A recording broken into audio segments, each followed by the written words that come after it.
Hello everyone, welcome to GGN. Today is Friday, June 29th, 2012, and I'm Darko. This is my website, ggnonline.com. There's a poll up there, you can check on it and vote how long until a drone kills the first American on American soil. So far, the majority are saying within the next year, followed by the next 2 years. You can follow GGN with your email address, also on YouTube, ddarko2012 and ddarko2013. And if you'd like to help, you can donate right there. So, and there's also a little news archive there. So, I'm ready to go here, and we're going to cover the economy. And the biggest news, of course, is Obamacare approved. It was kind of shelved for a while there, and now it's back from the dead. So, and a little bit of eugenics, because you have financial warfare, and then you have social warfare, you have eugenics, and it kind of all just is immersed, right, in the same global agenda. So it says here, Obamacare approved, IRS to force Americans to buy health insurance. It says it's a victory for Obama and a travesty for the middle class. The Supreme Court upheld Obama's health care mandate, empowers the IRS to begin to regulate America's health care by 2014. Expect IRS thugs armed with shotguns knocking at your door to fine you almost $700 a person or $2,000 per household for failure to purchase health insurance. If you fail to pay the outrageous fine, expect to be sued by the IRS. It says here that revised healthcare laws remove the penalty of almost $250,000 in imprisonment up to 5 years.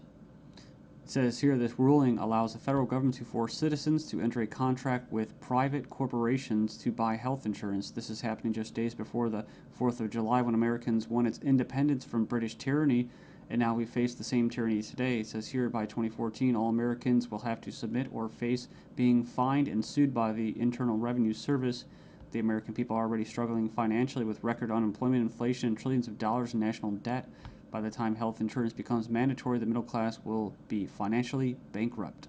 This is the reason why the military and police are preparing for martial law in the U.S. streets, says because people will revolt against the system that has basically turned people into financial slaves.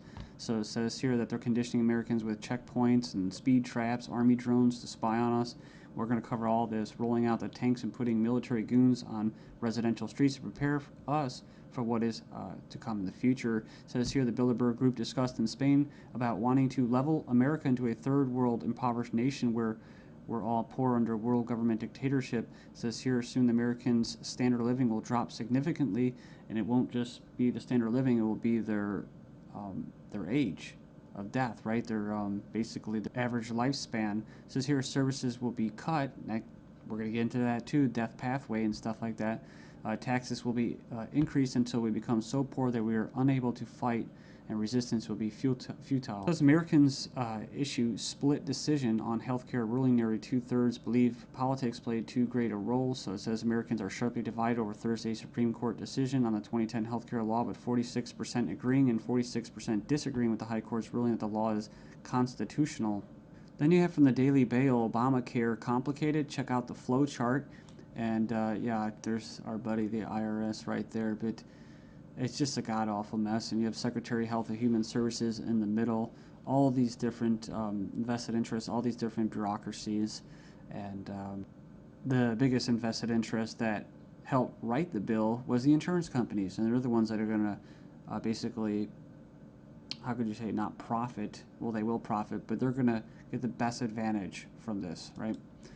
And if you would like an anarchist perspective on the whole Obamacare thing, I think Stefan Molyneux did a pretty good analysis of this. I think he held back a lot. I think he's gone over it and made his point so many times, his argument, that he was actually kind of just laid back about it. So it's kind of nice. It's 18 minutes, not too long. The truth about Obamacare, yes, it's even worse than you think. And right here in the description, he puts in there the 6 facts that he presents in his argument. So fact 1, there is no law in the U.S. anymore. Basically what he's saying is that if they could just do anything, then there's no law, right? And it's tricky because, in quote, in a stateless society, there would be what? No law. Well, there would still be common law. See, this isn't common law. This is political law. That's why you have pigs, political law enforcement, and the like that are going to be enforcing this, federal agents and that. So in other words, what he's saying is that you might as well just have no government, because right here you have a dictatorship with, quote, laws, right? They have laws that basically write in a dictatorship.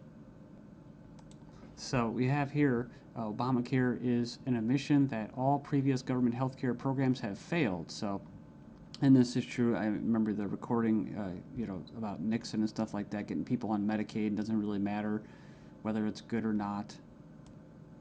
And in fact, costs have already doubled from initial estimates, and that's usually how it works. As soon as this gets closer to fruition, oh yeah, some hidden costs. Sorry, guys. Fact 4, 70% plus of healthcare issues result from individual choice. So the thing about it, he's talking about smoking, drinking, eating basically a lot of bad food and stuff like that. You can actually help. But a lot of these people that are going to, quote, benefit from this are not going to be doing anything to help their own health, right? So it says here the inability to discriminate on pre-existing conditions is an essential driver of healthcare cost. So I think what he's saying there is it's not very free market. It says here that the fines for non-compliance are destined to rise enormously. We have 15 reasons why the Obamacare decision is a mind-blowing disaster for America. It was actually, it says here it was voted 5-4 decision to uphold the vote. And it says here, the bill, it says here the swing vote was Chief Justice John Roberts, who was appointed by George Bush, W. Bush. And not that you'd have any confidence in the judicial system as it stands, just based off past history and their track record. It says here, after the vote today, it is hard to have any faith in the U.S. Supreme Court. I guess they're saying because he was quote conservative. According to the Supreme Court, the federal government has the power to force you to buy private goods and services. And it goes on and says here that it's another step away from individual liberty, another step towards a nanny state. I hate that word. But it says here IRS is now going to be given the task of hunting down and penalizing Americans. And it says here, in fact, the Obama administration has given the IRS $500 million extra outside the normal appropriation process to help them enforce the provisions of Obamacare they're in charge of overseeing. It imposes more than 20 new taxes on the American people. And you can click the link there. If you click the title of this article, you can find it and check it out. So it says here, number 5, an attempt to control costs and promote efficiency. Obamacare limits the treatment options that doctors and patients can consider.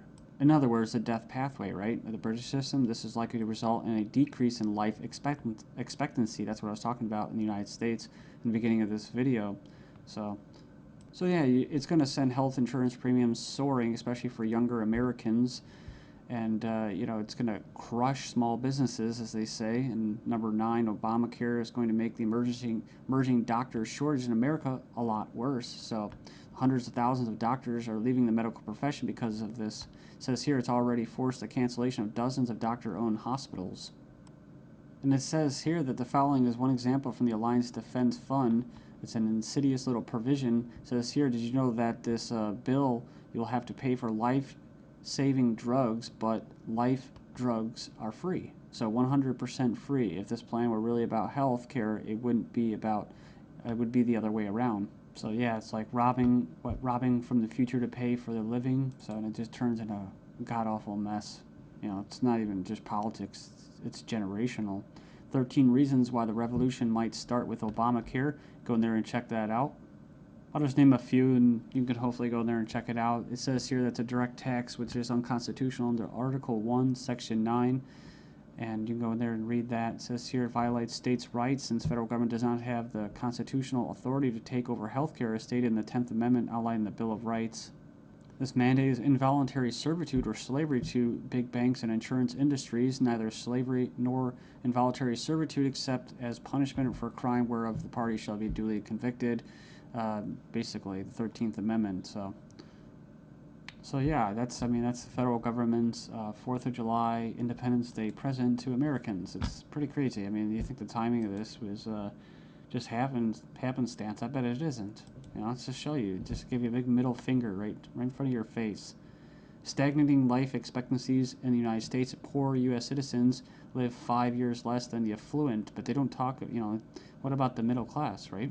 So despite modest gains in lifespan over the past century, the United States still trails many of the world countries when it comes to life expectancy. We remember this article, top doctors chilling claim the NHS kills off 130,000 elderly patients every year. It says here, a professor says doctors use death pathway to euthanasia of elderly. Says here that Liverpool care pathway, death pathway, may be slippery slope to backdoor euthanasia. This is from 2009 from the Telegraph. Says here that the patient assessment selects those deemed close to death for withdrawal of food and fluids or being placed on a continuous sedation until they die off.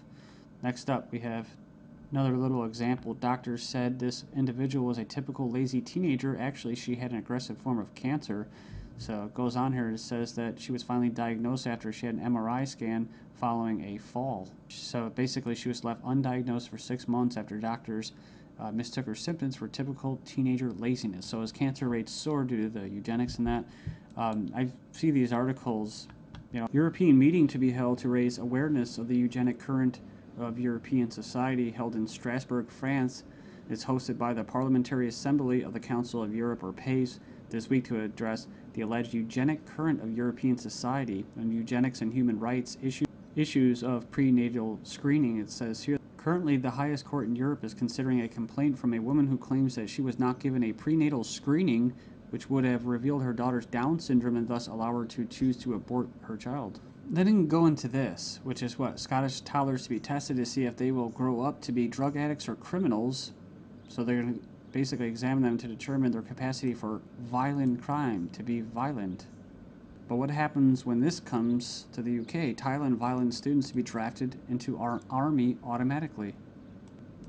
And another possibility is this. Desperate Europeans try to sell kidneys and lungs being offered for as much as $250,000 as Europeans are grappling with the economic misery. Illegal organ sales are on the rise with desperate sellers willing to basically part with their kidneys, corneas, bone marrow, and even lungs to put food on the table.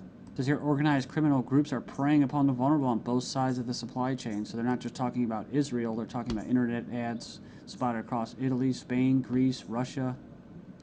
And, people leave comments about euthanasia. I don't, it's like I don't have a moral issue with somebody carrying out euthanasia as long as there's some kind of consent there. The only issue I have for it, or with it, and that's why I bring it up, is when it's in the government's hands, where we have a government legislating morality. They can't do that, like the death penalty. So I don't support the death penalty. With euthanasia, if you're declared a violent or criminal or deviant or drug, going to be a drug dealer, well then they go ahead and euthanize you, and then they can sell your body parts. And that's probably already going on in Asia and parts of the world. But what happens when people want to sell their entire bodies? Right, a one-time donation, or they could just sell their entire body and have it just basically, as they say, cannibalized for different parts. I mean, it sounds nice on the surface to help out your family and stuff like that, but that's talk about preying on the vulnerable, man. Then we have this guy, Jim Rogers, saying that financial Armageddon will happen despite the EU deal. Says the solution to too much debt is not more debt. 2 suicides in 2 days. Greece sees social backlash of crisis. I guess basically they leapt to their death. One of them was a 70-year-old man who jumped from his flat after a court clerk stopped by to issue him an eviction notice on Friday. 17 reason to be extremely concerned about the second half of 2012. Look at this. The IMF research paper showed banking crisis is far more likely to start in September than any other month.